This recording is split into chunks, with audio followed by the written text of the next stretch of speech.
So now come to chromatin material. So chromatin material. So what is the chromatin material?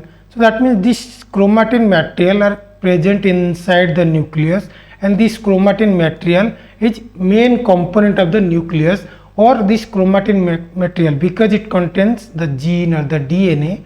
So that means this structure regulates our entire the cell. So that's why they are called as the director of the nucleus or director of the cell. So now simply, if in the exam it will be asked that what is the chromatin material, so simply you can say that the thin thread like structure that is present inside our nucleus is called as the chromatin material. And always the chromatin material or the DNA, so they all are the negative. So negative means it is the acidic. So because the nuclear material or the chromatin material is acidic condition, so now it is stained by the basic dye. So always you should know that the chromatin material, it is stained by the basic dye, because the chromatin material is itself the acidic, so that it can be only stained by the basic dye.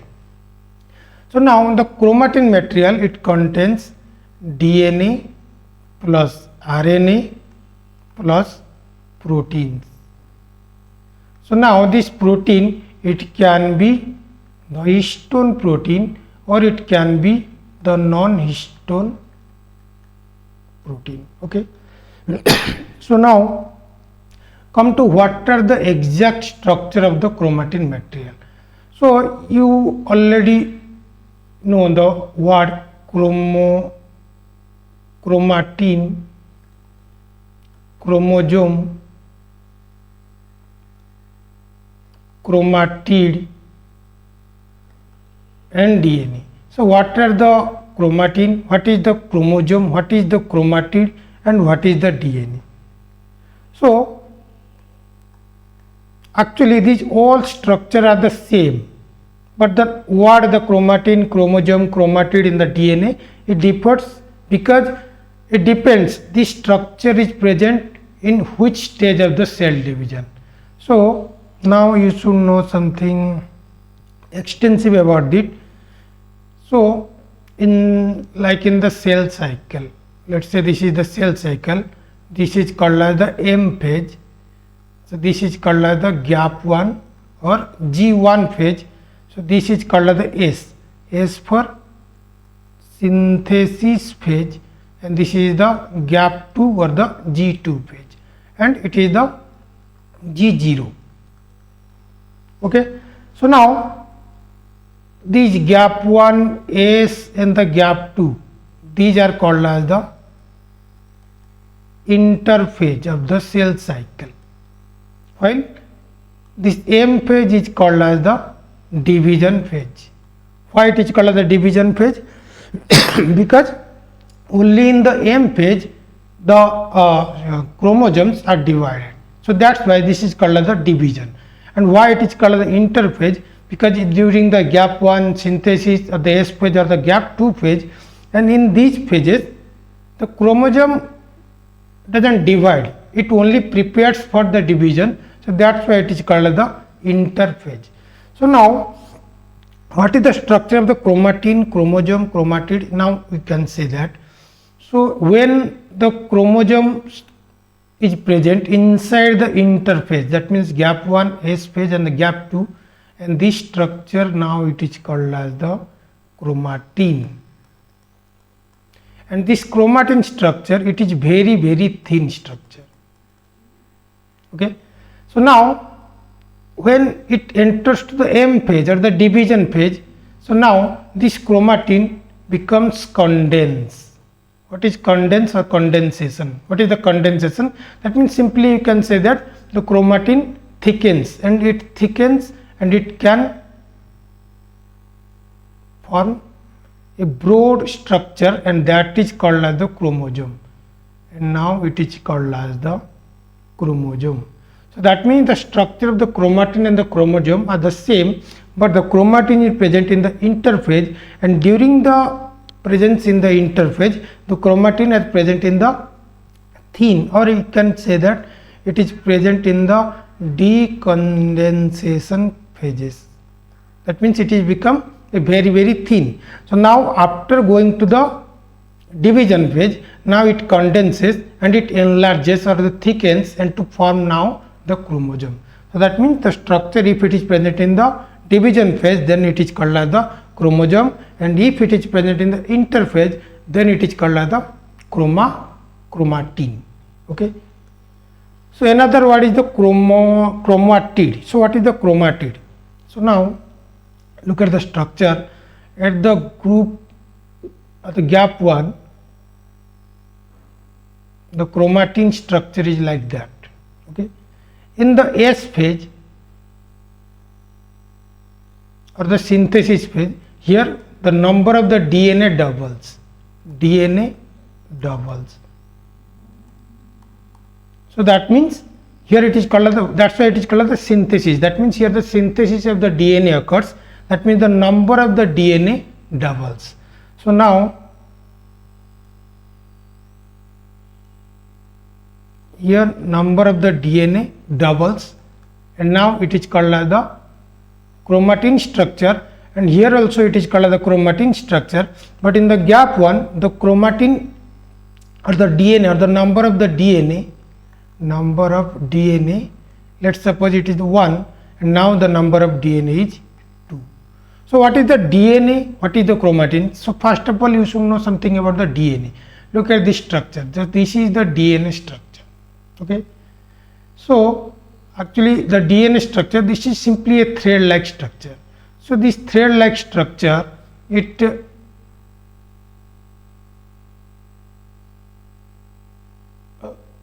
wraps around each other, and now it forms the chromatin structure. So this chromatin, this chromosome, it is simply the DNA. So once this DNA, it wraps around each other to form the chromosome and the chromatin. So in the one chromatin, let's suppose this is the one chromatin. In the one chromatin, one DNA structure is present. That means here this is the chromatin structure. Here one DNA wraps around each other, and now it forms like this structure, and it is called as the chromatin. Look at this structure. This is the DNA.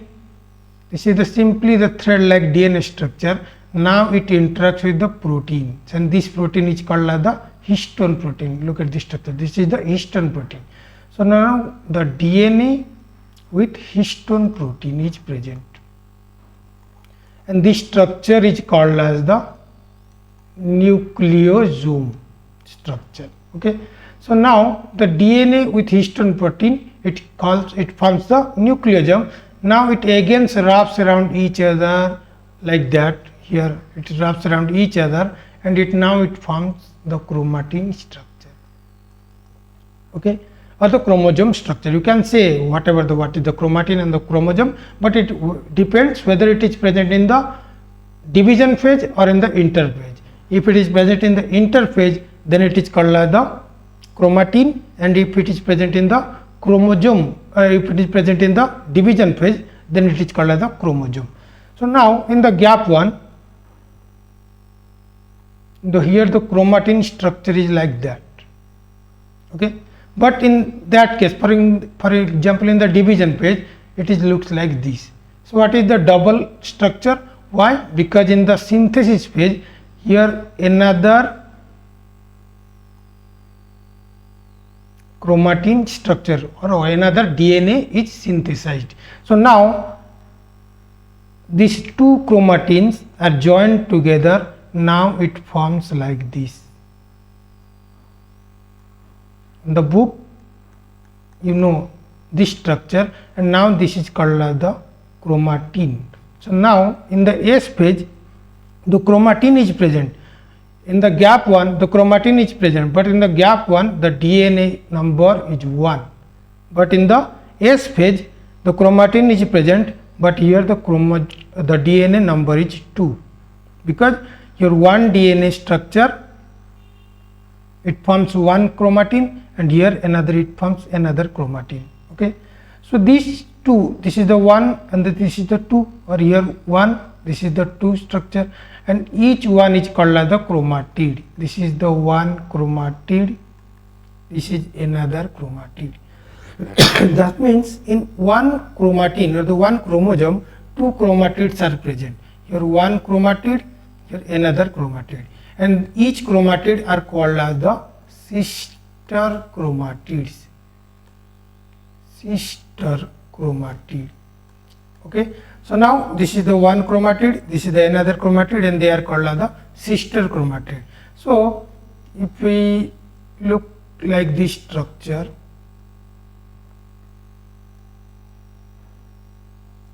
at the center one, it is called as the centromere. Centromere. Okay, so now in the centromere of the each chromatid, there is a one structure is present, and this is called as the kinetochore. Okay, here also one kinetochore is present. So what is the function of the kinetochore that is present in the centromere? It helps in the binding of the 2 chromatids, because this kinetochore that is present in the centromere, that helps in the binding of the chromosomes, and now after this it forms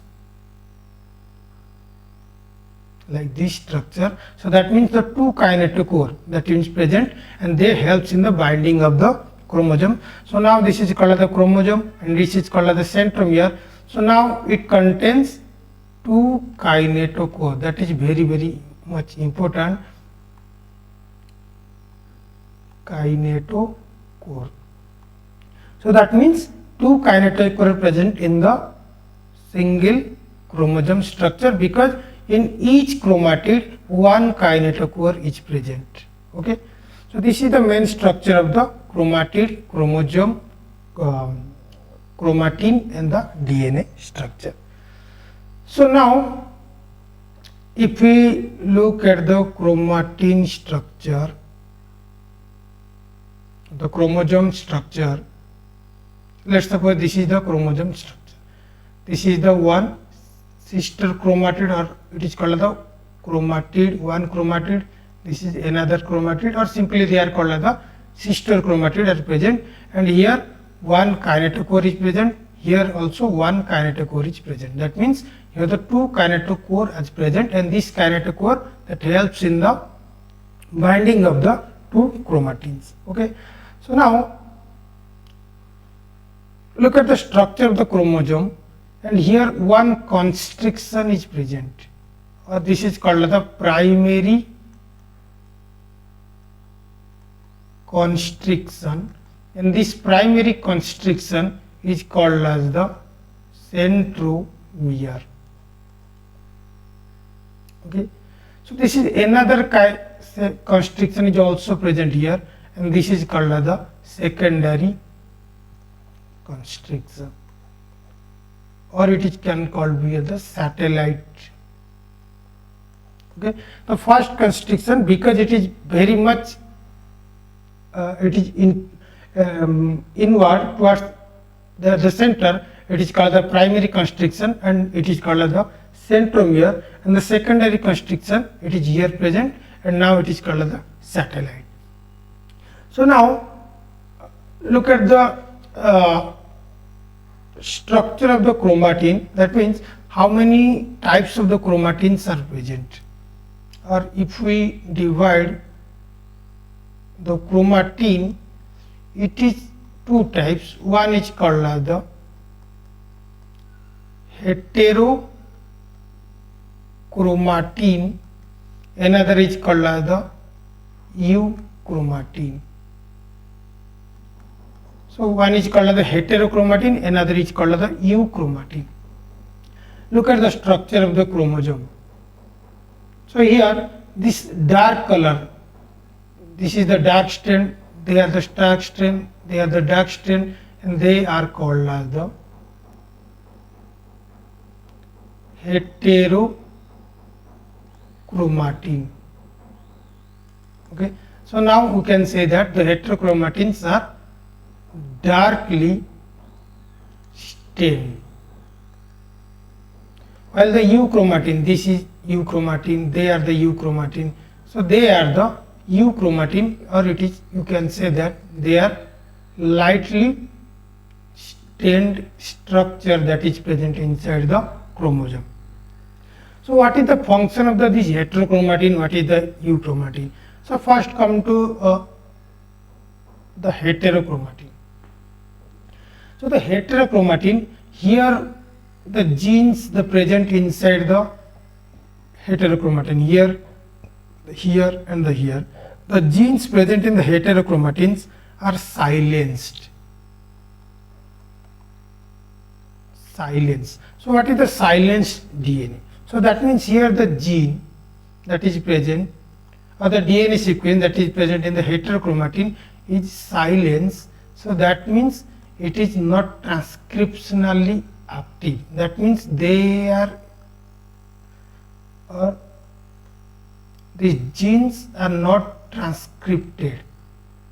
That means the transcription never takes place in that gene that is present in the heterochromatin. So that means here that is called as the silence. That means there is no protein is synthesized from this gene present in the heterochromatin, while in the euchromatin they are very active. That means all the protein are synthesized. After transcription the mRNA is present, and from the mRNA the proteins are present, the proteins are formed. So that means all the proteins, or the maximum of the proteins that are formed, or the maximum of the genes that are transcripted, that are comes from the genes that are present in the euchromatin. So that means it is called as the actively genes. That means here always the transcription takes places. So that's why they are called as the silence gene, or inert genes, or the inert activity occurs in the heterochromatin, while the euchromatin there the active genes are present. So now because they are the silence gene, for example this is the nucleus. So the heterochromatin, because it is the silence of the inert structure, so they are always present in the periphery region of the nucleus. So they are present in periphery region of nucleus, while they are present euchromatin, they are present at the center phase. That means at the central part the euchromatin are present, while at the periphery region the heterochromatin are present. So now the heterochromatin, they are present only in the eukaryotes, while the euchromatin that is present in both prokaryote and eukaryote. Okay. So now the heterochromatin, it can be divided into two parts. One is called as the constructive,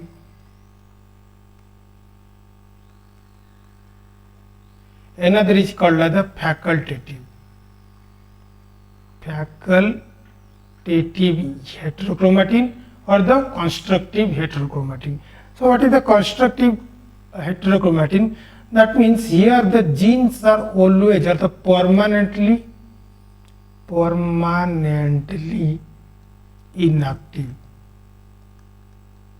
That means the genes that are present in the heterochromatin, there is permanently inactive. That means there is never transcription occurs in this constriction of heterochromatin. But in the facultative, that means they are always, or maximum case, the maximum time they are present in the inactive condition, but sometime it transcribes. Okay. What is the example of the facultative heterochromatin? One example is the bar body.